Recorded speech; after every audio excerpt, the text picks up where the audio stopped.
नियम 292 अन्वये आणलेला अंतिम आठवडा प्रस्ताव या प्रस्तावावरती माझे विचार मांडण्यासाठी मी या ठिकाणी उभा आहे। अध्यक्ष महोदय, याच्यामध्ये बहुतेक करून गृह खात्यावरती बराचसा हा प्रस्ताव या ठिकाणी दिसतोय। अध्यक्ष महोदय, आपल्याला हे मान्य करावं लागेल की नरसरापूरच्या घटनेमध्ये 60 दिवसामध्ये त्या ठिकाणी त्या नराधमाला फाशीची शिक्षा ही सुनावण्यात आलेली आहे। अध्यक्ष महोदय, माझी सुद्धा विनंती आहे की नरसरापूरच नाही तर अशा अनेक घटना आहेत ज्याची चर्चा संपूर्ण महाराष्ट्रभर झाली। खुनाच्या काही घटना आहेत, संतोष देशमुखांचा खून आहे आणि आणखी ब्रुटली ज्या ठिकाणी काही दुर्घटना म्हणजे ह्या ज्या घटना होतात या घटना फास्ट ट्रॅक वरती त्या ठिकाणी घेण्यात आल्या पाहिजे। अध्यक्ष महोदय, बीड जिल्ह्यामध्ये मागील काही दिवसांमध्ये तोहिद खान नावाच्या 36 वर्ष तरुणाची हत्या त्या ठिकाणी करण्यात आली। कारण काय? अध्यक्ष महोदय, 10 का 12 हजार रुपये उसनवारीचे होते, 10 ते 12 हजार रुपये नाही दिले म्हणून त्याची हत्या करण्यात आली। फक्त हत्या करून हे लोक थांबले नाही अध्यक्ष महोदय, त्याला रात्रभर गाडीमध्ये फिरवलं आणि याच्या डेड बॉडीची विल्हेवाट कुठं लावायची म्हणून रेल्वे ट्रॅक वरती नेऊन आडवा त्या ठिकाणी टाकला। म्हणजे रेल्वे जर आली तर अमुक अमुक यांनी रेल्वे खाली जीव दिला, आत्महत्या केली, अशा प्रकारचा बनाव त्या ठिकाणी बनवण्यात आला।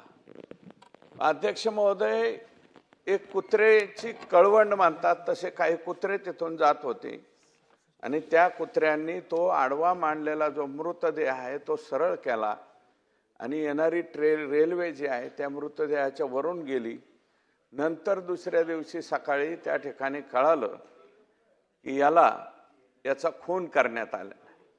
इतकं बेकार पद्धतीने मारलं अध्यक्ष महोदय, खाली डोक्याच्या खाली सुद्धा एक मोठा दगड ठेवला आणि डायरेक्ट वरून 2 लोकांनी तो मोठाला दगड त्याच्या चेहऱ्यावरती टाकला आणि त्याचं जीवन संपवून टाकलं। पण फक्त जीवन संपूनही हे लोक थांबले नाही। त्याच्यानंतर चौकशी करताना काही लोकांनी चौकशी केली की अरे बाबा कसं काय मारलंय, मारतानाची सुद्धा भाषा अतिशय चुकीच्या पद्धतीची त्या ठिकाणी वापरली गेलेली अध्यक्ष महोदय। आणि हे आरोपी नंतर खून करून कुठेतरी तिकडे देवस्थानाला एका पाया पडायला गेले। अध्यक्ष महोदय, हे आरोपी अटक झाले, परंतु लहान लहान कच्ची बच्ची असणाऱ्या ह्या तोहिद खानच्या लेकरा बाळांचा त्या ठिकाणी प्रश्न निर्माण झालेला आहे। त्याच्या बाबतीत काही ना काही निर्णय अध्यक्ष महोदय केला गेला पाहिजे। केस तालुक्यामध्ये विलास घुले हा हॉटेल चालक, या हॉटेल चालकाला सुद्धा 8, 9, 10 लोकांनी अध्यक्ष महोदय अतिशय निर्दयीपणे त्याची हत्या त्या ठिकाणी केली। आरोपी सर्वच्या सर्व अटक आहेत। आमच्या जिल्ह्याचे एसपी जे आहे चांगलं काम करतायत, ते आल्यापासून बऱ्यापैकी लोकांना सहकार्य करतायत। अध्यक्ष महोदय, घाटनांदूर मातंग समाजाच्या अल्प मुलीवरती त्या गावाचा रहिवासी नसलेला एका अतिशय म्हणजे व्यसनी असणाऱ्या एका व्यक्तीने 15 वर्ष वयाच्या मुलीवरती अत्याचार करण्याचा सुद्धा प्रकार त्या ठिकाणी घडलाय। त्या गावाचं अजिबात त्याला समर्थन नाही। सर्व समाज, सर्व गाव एकत्र येऊन तो आरोपी ताब्यात दिला, परंतु अध्यक्ष महोदय अत्याचार करून परत त्या मुलीचे हातपाय बांधून बाजाच्या खाली टाकून देण्याचं सुद्धा कृत्य या ठिकाणी घडलेलं आहे। अध्यक्ष महोदय, काही लोक फार भारी आमच्याकडं दराडे नावाचे एक पीआय संतोष देशमुखचे भाऊ धनंजय देशमुख यांच्यावरती 307चा खोटा गुन्हा दाखल करून डायरेक्ट तो त्या घटनेच्या वेळी तिथं नाहीये तरी सुद्धा 307चा गुन्हा दाखल केला। आणि ज्यावेळेस दुसऱ्या दिवशी तो तिथं गेला आणि मग तिथले DYSP आले, त्यांनी तपासलं, दुसऱ्या दिवशी DYSPंना डिक्लेअर करावं लागलं की हा खोटा गुन्हा आहे। पण गुन्हा दाखल करून टाकला अध्यक्ष महोदय, मेडिकलला सुद्धा पाठवण्याची तयारी। आणि दादा खिंडकर त्यांचा नातेवाईक तो तिथं नसताना सुद्धा त्याचं सुद्धा नाव FIR मध्ये घेऊन टाकलं। काही अधिकारी लोक स्वतःला मिळालेल्या अधिकाराचा किती प्रमाणात गैरवापर करतात याचं सुद्धा उत्तम उदाहरण या ठिकाणी पाहायला मिळालं।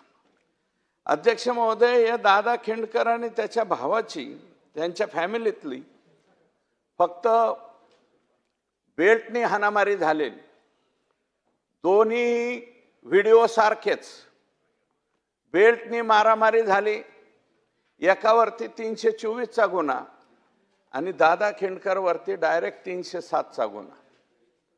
तिथे API घुगे नावाचे ते अधिकारी, ते होळीच्या दिवशी जे संतोष देशमुखांच्या खून प्रकरणाच्या वेळेस तिथे असणारे PI त्यांच्याबरोबर होळी खेळत त्या ठिकाणी दिसलेले होते। यांनी अध्यक्ष महोदय 307 केला, 13 महिने त्याला जेलमध्ये जावं लागलं। कशामुळं? फक्त संतोष देशमुखच्या खुनाचा हा मुख्य साक्षीदार आहे एवढ्या एका बाबीसाठी त्याच्यावरती जाणीवपूर्वक 307चा गुन्हा। आणि तिथले API 18 पाणी शे द्यायचे हायकोर्टाला, 18 पाणी शे दिला।